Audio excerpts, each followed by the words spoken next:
how to remove spam comments on Yelp. Hello everybody, welcome to today's tutorial. In this tutorial, I'll show you how you can remove spam comments on Yelp. As a Yelp content reviewer, your primary duty will be analyzing comments on your Yelp business pages.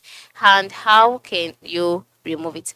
Now, the first step, first of all, is to create a Yelp business account, right? And to do that, move to the lower part of the screen and click on the more option, which is located at the bottom right corner.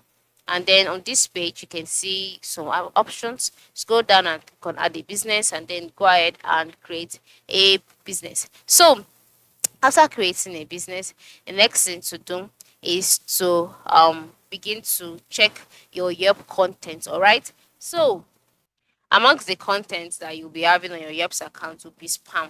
And what's a spam? Spam are comments that only try to sell something and don't provide a genuine customer experience. So you can always remove your spam. The first thing is to, after logging into your Yelp business page, navigate through to where your messages are and all, and then you also see a section for spam. Just check it there, select it. After selecting it, you'll see the option remove spam or delete spam, whichever one, or you could just see a trash icon.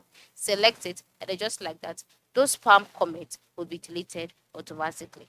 Okay, another thing that stands for spam is conflict of interest. Reviews written by owners, employees, or competitors of a business. You can also remove that. And also, comments containing hate speech, threats, or severe profanity can also be removed. All right, and comments all related to the business itself. So check through all of this and remove this so that you can have a very smooth and easy to navigate through business page. So this is it. Thanks for watching and have a good day.